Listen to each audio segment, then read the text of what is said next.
ರಾಜ್ಯಾದ್ಯಂತ ಸಂಚಲನವನ್ನು ಸೃಷ್ಟಿ ಮಾಡಿದಂತಹ ಕೃತಿಕಾ ರೆಡ್ಡಿ ಕೊಲೆ ಪ್ರಕರಣ ಇದೆ. ಆ ಪ್ರಕರಣಕ್ಕೆ ಸಂಬಂಧಪಟ್ಟಂತೆ ಕೃತಿಕಾ ರೆಡ್ಡಿ ಕೊಲೆ ಪ್ರಕರಣಕ್ಕೆ ಈಗ ಹೊಸ ತಿರುವು ಕೂಡ ಸಿಗ್ತಾ ಇದೆ.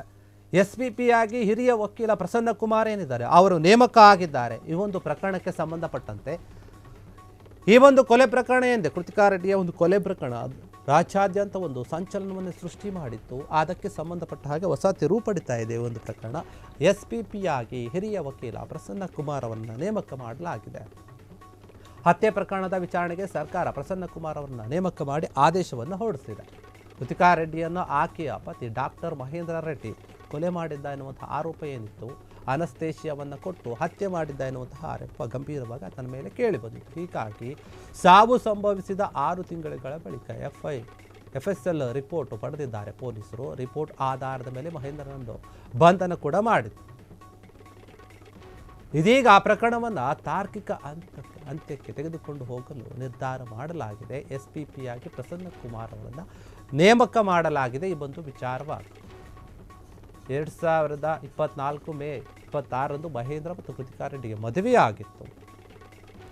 ವೈದ್ಯಗೆ ಅಜೀರ್ಣ, ಗ್ಯಾಸ್ಟ್ರಿಕ್ ಮತ್ತು ಲೋ ಶುಗರ್ ಸಮಸ್ಯೆ ಕೂಡ ಇತ್ತು ಅಂತ ಹೇಳಲಾಗ್ತಾ ಇದೆ. ಈ ವಿಚಾರ ಮಹೇಂದ್ರನಿಗೆ ತಿಳಿಸಿದೆ ಮದುವೆ ಮಾಡಿದ್ರು.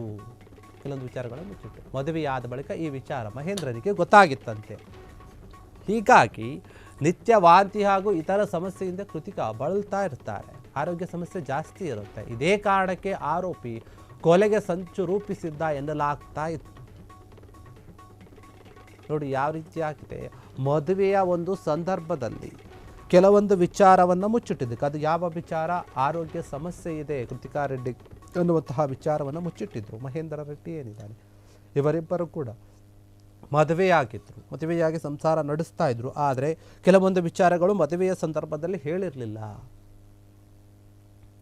ಕೃತಿಕಾ ರೆಡ್ಡಿಗೆ ಕೆಲವೊಂದು ಆರೋಗ್ಯದ ಸಮಸ್ಯೆ ಇತ್ತು, ಅದನ್ನು ಮುಚ್ಚಿಟ್ಟು ಮದುವೆ ಮಾಡಿದ್ರಿಂದ ಅದೇ ಈ ಒಂದು ಕೊಲೆಗೆ ಕಾರಣವಾಗಿರಬಹುದು ಅಂತ ಹೇಳಲಾಗ್ತಾ ಇದೆ. ಈ ಒಂದು ವಿಚಾರಣೆಯನ್ನು ನಡೆಸೋಕೆ ಸರ್ಕಾರ SPP ಪ್ರಸನ್ನ ಕುಮಾರ್ ಅವರನ್ನು ನೇಮಕ ಮಾಡಿದೆ, ಆದೇಶವನ್ನು ಕೂಡ ಹೊರಡಿಸಿದೆ. ಈ ಒಂದು ವಿಚಾರ ಏನು ಕೊಲೆಗೆ ಸಂಬಂಧಪಟ್ಟ ಹಾಗೆ ದೊಡ್ಡ ಮಟ್ಟದಲ್ಲಿ ಚರ್ಚೆ ಆಗಿತ್ತು. ಕೃತಿಕಾ ರೆಡ್ಡಿ ಕೊಲೆ ಏನಿದೆ ಈಗ ಹೊಸ ತಿರುವು ಸಿಗ್ತಾ ಇದೆ. SPP ಪ್ರಸನ್ನ ಕುಮಾರ್ ಅವರೇನು ನೇಮಕ ಆಗಿದ್ದಾರೆ. ಈ ಒಂದು ವಿಚಾರಣೆಯನ್ನು ಯಾವ ರೀತಿಯಾಗಿ ಮಾಡ್ತಾರೆ ಎನ್ನುವಂಥದ್ದು ಕೂಡ ಕಾಯ್ತಾ ಇದ್ದಾರೆ.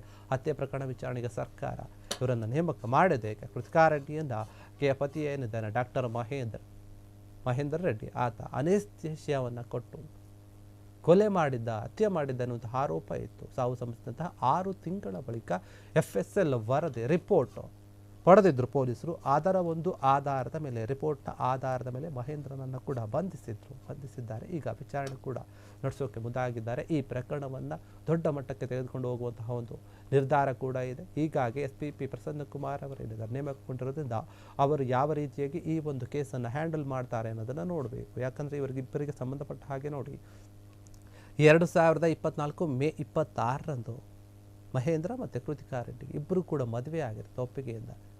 ತುಂಬ ಒಳ್ಳೆಯ ಜೋಡಿ ಅಂತ ಎಲ್ಲರೂ ಕೂಡ ಸಂಬಂಧಿಕರು ಕೂಡ ಅಂದ್ಕೊಂಡಿರ್ತಾರೆ. ಅದ್ದೂರಿಯಾಗಿ ಮದುವೆಯನ್ನು ಕೂಡ ಮಾಡಿರ್ತಾರೆ. ಆದರೆ ಮದುವೆ ಆದಂತಹ ಸಂದರ್ಭದಲ್ಲಿ ಮದುವೆಗಿಂತ ಮುಂಚೆ ಕೂಡ ಕೆಲವೊಂದು ವಿಚಾರಗಳು ಏನೇ ಇದ್ರೂ ಕೂಡ ಹೇಳಬೇಕು ಅಂತಾರೆ. ಆದರೆ ಇವರಿಗೆ ಆರೋಗ್ಯ ಸಮಸ್ಯೆ ಏನಿತ್ತು ಅದನ್ನು ಹೇಳಿರಲಿಲ್ಲ. ಮದುವೆಗೆ ಮುನ್ನ ಅಜೀರ್ಣ ಮತ್ತು ಗ್ಯಾಸ್ಟ್ರಿಕ್ ಸಮಸ್ಯೆ, ಅದರ ಜೊತೆಗೆ ಲೋ ಶುಗರ್ ಕೂಡ ಇತ್ತು ಇವರಿಗೆ ಎನ್ನುವಂತಹ ಮಾತು. ಈ ಸಮಸ್ಯೆಗಳು ಇರೋದನ್ನು ಮರೆಮಾಚಿದ್ದಾರೆ ವಧುವಿಗೆ. ಪತಿಗೆ ಯಾರು ಮಹೇಂದ್ರ ಇದ್ದಾನೆ ಅದನ್ನು ತಿಳಿಸಿರಲಿಲ್ಲ, ಹಾಗೆ ಮದುವೆ ಮಾಡಿಬಿಟ್ಟಿದ್ದಾರೆ. ಆದರೆ ಈ ವಿಚಾರಗಳು ತುಂಬ ದಿನ ಮುಚ್ಚಿಡೋಕ್ಕಾಗಲಿಲ್ಲ.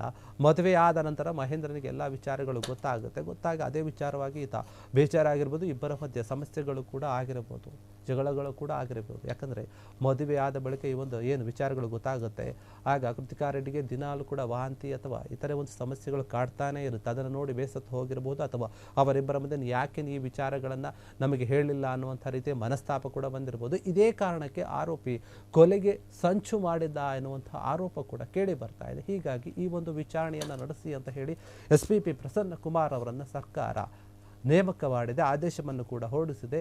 ಮುಂದಿನ ದಿನಗಳಲ್ಲಿ ಈ ಒಂದು ಕೇಸ್ಗೆ ಸಂಬಂಧಪಟ್ಟ ಹಾಗೆ SPP ಪ್ರಸನ್ನ ಕುಮಾರ್ ಅವರು ಇವತ್ತಿಗೆ ನ್ಯಾಯವನ್ನು ಕೊಡಿಸ್ತಾರೆ, ಹೇಗೆ ಒಂದು ವಾದವನ್ನು ಮಾಡ್ತಾರೆ, ಅದಕ್ಕೆ ಪ್ರತಿವಾದವನ್ನು ಯಾರು ಮಾಡ್ತಾರೆ ಲಾಯರ್ಗಳು, ಅದೆಲ್ಲವೂ ಕೂಡ ಗೊತ್ತಾಗುತ್ತೆ. ಮುಂದಿನ ಕೇಸ್ ಕೋರ್ಟ್ನಲ್ಲಿ ವಿಚಾರಣೆ ನಡೆಯುತ್ತೆ.